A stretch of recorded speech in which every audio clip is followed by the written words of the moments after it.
So, Mr. Gurnani, very warm welcome to Wharton, the Wharton India Economic Forum, and also Knowledge at Wharton. Thank you very much for taking the time to be with us. Good to be here, Anirudh. I'm really enjoying my day. Good. We're glad to hear that. So, Mr. Gurnani, if I could start off by asking you a little bit about your own career trajectory, given that you've been in the Indian corporate sector for a long time and have seen the Indian, sort of India Inc., so to say, evolve over the years. We'd love to get some perspective from you on how you have seen that evolve, what positive changes you've seen, what changes you've seen that you might not necessarily say are positive. We'd love to start off with that. Anirudh, it's interesting. My life has been so good that I never actually took a pause to even think about this thing.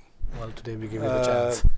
So let's go back. When I was in college, I did my chemical engineering 1981. There were enough opportunities in India Incorporated. I actually refused to go in for any of the campus placements. I thought I'm going to start my business. So when my wing or all my classmates were either busy preparing for IIMs or busy preparing for IAS, in 81 IAS was still a big career. Still a big thing, yeah. And or they were, answering their GREs and GMATs so that they could come overseas. I was the only guy who used to say that I need space for myself and I'm not going to go into any structure and I want to start a business of my own. Well, I did make business plans, but I did realize that the scale at which I wanted to make the business work, there was not enough capital available. And if for capital you only could go to the local state finance corporations or to the public sector banks. Right. And one very quickly realized that, the game that is required to be played, it's a game of patience, and number two is that it is about positioning, and number three is about, eventually taking advantage of the license Raj or things that you've all heard of. And I decided that, maybe I will be a little wiser when I come back, and I will. So I actually joined JK Synthetics as a process engineer. And very quickly I realized that I was not adding enough value to the whole polymerization process as a chemical engineer.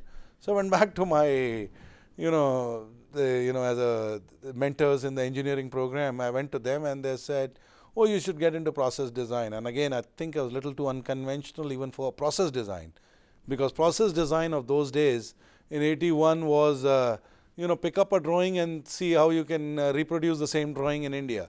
What people call as reverse engineering. And I think I was asking too many questions. And one of the suppliers was a company called Lloyd Insulation that I was asking too many questions out to. And they eventually said, oh, they have a graduate management training program. Would I like to apply?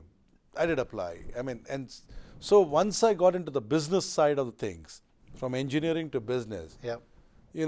The first project I did was project management. I was in a thermal power plant and getting the insulation done. One is I did realize that, when you get into those offices which are non-air conditioned, which are project sites, they are real test of your physical capabilities. And number two is that getting thousands of things to collaborate and be able to deliver on a project plan, it's more than what any housewife can even manage. Yeah. But anyway, it was fun. I learned the project management there. I think over a period of time, it was just, one of those things where I had to seriously look at. And meanwhile, I got an admission offer from FMS in Delhi. Yeah. I decided not to take it because I was having so much fun in my career. And since then, it has been, one event led to another. And all I can say is that I was willing to experiment. I was willing to make mistakes. I was willing to do things which were considered difficult by others. Yeah. And I was willing to challenge conventional thinking. And you were wise enough not to do an MBA. I believe so. Coming to Wharton and saying this, I did remember that, as I said, alternate thinking is what has brought me up to this point. Yeah. No, I think that's a very relevant, I'm glad you shared your thinking about how you were picking your careers, because a lot of students at Wharton, whether they're doing their undergrad here or their MBA, are facing that choice, whether they should go do entrepreneurship, which oftentimes their heart lies in, or whether they should go into a more traditional corporate route. Anirudh, again, I mean, the good news is, because I have a young girl, my daughter, who went to Carnegie Mellon University here in Pittsburgh, and she had the similar career choices to make. The difference in these 30 years is that, number one, the number of choices available is much larger. Right. Number two is that you also know is that for a good idea, there is enough capital that follows. And so people who have asked me, and including my daughter, and that also includes some of the students in Wharton that met me, I said, listen, I mean, if you're looking at India as a place for an opportunity, I mean, as long as you're willing to live with, you know, certain discontinuities, certain unstructured way of working, Right. I mean, I think it is a place to be in. And my examples are very simple. That an Indian is traveling overseas, that Indian is traveling, that Indian roads, infrastructure, growth in that, just in the quadrilateral triangle, creates new opportunities. That number three is that whether you want to set up a socially responsible ecosystem where you want to work on, let us say, a Teach America equivalent program, or you want to do things in healthcare, you want to do in things in you know, cloud-based education. Right. I mean, there are opportunities at every level, and in my opinion, I mean, there is no better place to be than to be in India at this moment if you are really willing to sacrifice your, you know, Right. The stability of stability, and as well as a better pay package here. Right. So I think you bring up a good point that obviously more capital is available, more opportunities are presenting themselves in India, but at the same time, sometimes an argument is made that if I want to start a web startup in India today, it's very easy for me to do it without much capital, etc. But if I want to compete in areas where the large conglomerates are interested in entering, then it becomes very hard for someone who's not part of a large conglomerate to enter those fields. And largely the argument is that one, there's huge amounts of capital required, which again still remains some sort of a deterrent, but then also the question about connections with the government, connections generally that have been made by large conglomerates everywhere, which still serve as barriers to entry for entrepreneurs. Any thoughts on that? I think again, Especially in a country like every India, generation has had its own Dhirubhai Ambani, own JRD Tata, or our own, you know, Keshav Mahindra. Every generation has had one. Who's our generations? Now, if you look back, I mean, just to take an example, I mean, I'll just take the very recent example. Now, not the most innovative idea in the world. I mean, MakeMyTrip.com just got capitalized in the New York Stock Exchange for about $1 billion. Now, 50, 60, $70 million revenue. I don't remember the exact numbers. Yeah. Now, when did you last hear of Travelocity or Orbitz or Expedia? I think if my memory serves me right, these were active portals 10 years ago. Now, a new portal from India with almost similar features, even today gets listed at $1 billion. It itself tells you is that the growth story in India, the volume, the appetite for whether it is a web-based or a new service. Now, whether it's an alternate energy, whether it is a, so you guys need to pick your battles. The fact is that education, healthcare, travel, infrastructure, IT services, hotels, I mean, they all lead to the new generation. Right. Now, whether you call them brick and mortar or you call them web services, to me, as long as there is a customer and the customer is willing to buy a service, as long as you are willing to be an intermediary, as long as you are willing to be able to offer and service, I mean, there is a market. Yeah. And as you're suggesting, there's clearly a lot of innovation that's happening in the service industry in India. A lot of startups are service-based. I would love to get your perspective on product innovation. Oftentimes, it's said that in India, a lot of companies are innovating on service, on low-cost service, and they're doing really great things with that. But then when it comes to the product side of things, we're still not seeing an iPad come out of India or a new technology come out of India that's really innovative. Now, of course, there are the examples of nanos, etc., but they're still few and far in between. And that, again, I would argue, is still cost-focused. I would love to get your sense on where you see the trends going in as far as product innovation is concerned in India. You know, Anirudh, I mean, if you ask me, I mean, am I not impatient? Am I not that aggressive to say that I would rather see an iPad and an iPhone being born in India? But at the same time, I just want to be realistic. India is what? I mean, now 1947 to now, whatever, 64 years old. That this budget was presented by Manmohan Singh 20 years ago, which liberalized the economy. Right. So in a lot of ways, your economy, liberal economy, has only started 20 years ago. So that in your maturity cycle, you have now created enterprises like a TCS, which is now an $8 billion company, that you have a Tech Mahindra, which is buying a company which is bigger than them, which is when they bought Satyam, that there is an appetite to allow the companies to scale up from 1,000 people to 70,000 people in less than 5 years, that there is an appetite to be able to run an emergency response systems out of, you know, Hyderabad in a technology environment by Mahindra Satyam, which serves 430 million people. I think it just gives you an example of that we may be not exactly on the lead, but I do believe that now in the next 10 years when you and I talk, I mean, there will be an Anirudh out there who would have created a product that it is not it is something which I am very, very confident of, that maybe the next generation of the mobile devices, the next generation of the connected devices, the next generation of, you know, the smart grids will actually be evolving in India. Yeah. So you mentioned obviously, you know, your acquisition of Satyam. We'd love to obviously hear your perspective on how things have changed and moved since, you know, the last scandal, especially, and I would love to get your perspective on how it contrasts with, you know, we're obviously hearing a lot about scandals in the public sector in India. And obviously, you know, India has seen suddenly over the last few months a lot of scandals erupt. I would love to get your sense on how things have moved in your particular case, and also how things generally are moving in a positive or negative direction in the corporate sector as far as governance is concerned. I mean, you know, this is, as a child, you heard this saying that fortune favors the brave. And I would like to believe that Tech Mahindra couldn't have chosen a better timing to acquire Satyam. Yeah. Fact is that it was a leap of faith. I mean, it was a leap of faith. I mean, I still remember going to the board and presenting this case. And what was it? You said financial statements not there. Liabilities, to the best of our knowledge, these are the liabilities. That in terms of whether you have excess employees or less employees, we don't know.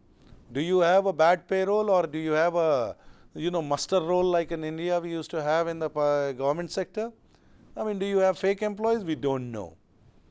And yeah, but gentlemen, I still want to buy that company.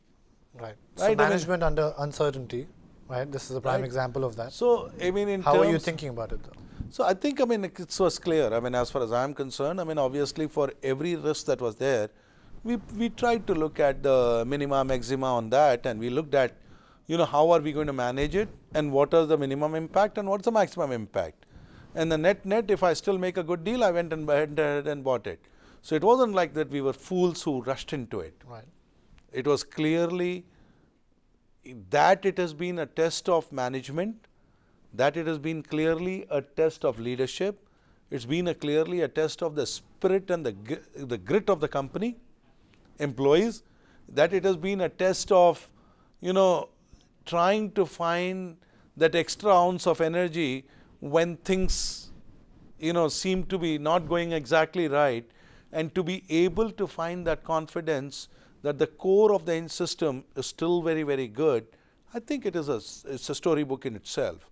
So what lessons would you be able to offer in management? So from a management perspective, both for managers in India and abroad, from your experience over the last year or two, in turning around a story where really I think a lot of things went right in the aftermath, where the government was able to actually work with the private sector and I guess salvage a situation which could have been much worse for India Inc.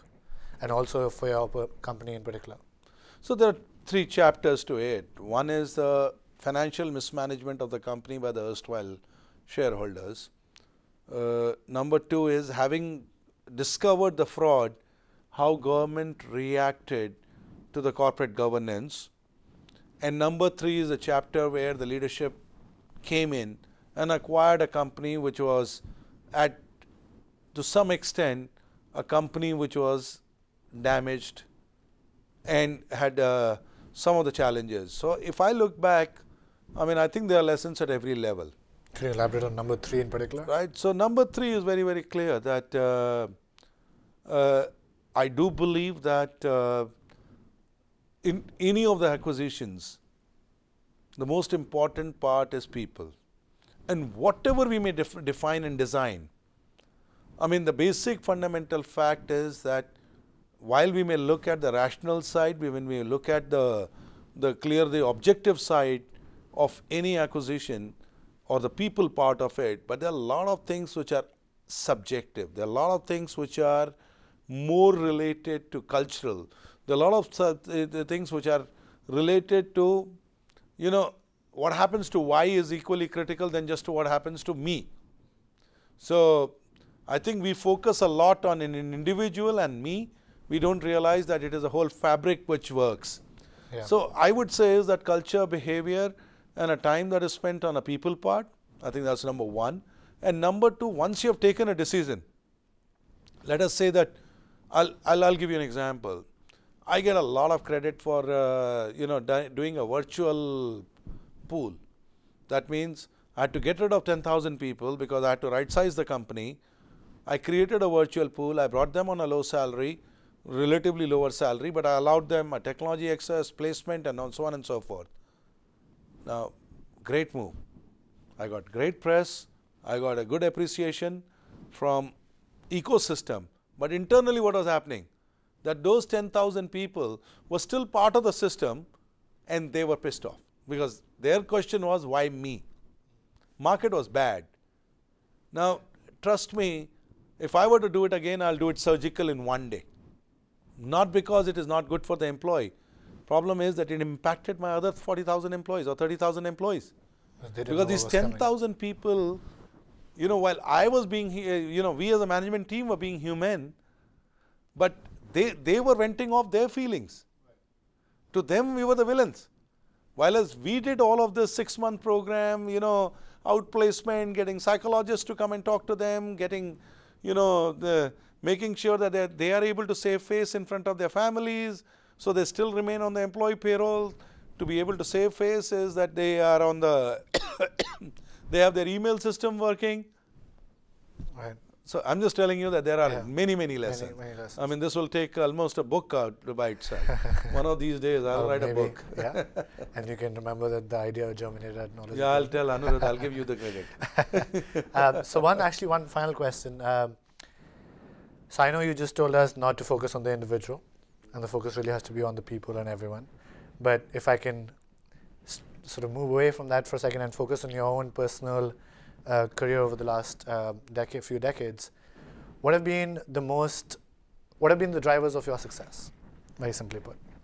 I think, I don't want to do the cliche. I mean, I think what differentiates anybody in any kind of a competition or a race, I think is ultimately your own passion, hunger, and drive. And number two is what is the support system and whether the support system gives you that opportunities. I think I've been blessed that both from the family part of it, and number two is that I've had a chance to work with leaders who have allowed me to make mistakes, who have allowed me to experiment, who have allowed me to generally try out a few innovative ideas. So I think, so if I were to say is that is very, very clearly important, how the ecosystem, how the whole, the world around you tries to become your collaborator instead of just becoming your, the adversary or at times, but so I think I was very, very lucky that I had that kind of an ecosystem to thrive on. And number two is that, it clearly means a little more hard work and a little more, passion, a little more hunger, and I sure believe that is one of the important differentiators. Well, Mr. Gurnani, it's been an honor speaking with you and learning from your experiences. Thank you again for sharing your time with us, and we wish you the best of luck in your endeavors as well. Okay. And hopefully you'll have time to be an entrepreneur yet again. I am an entrepreneur. Thank you. I got all the space. That's why I continued with my job. I mean, that is the important part of it. Right. Okay. Exactly. Thank you, Anirudh. Thank you so much.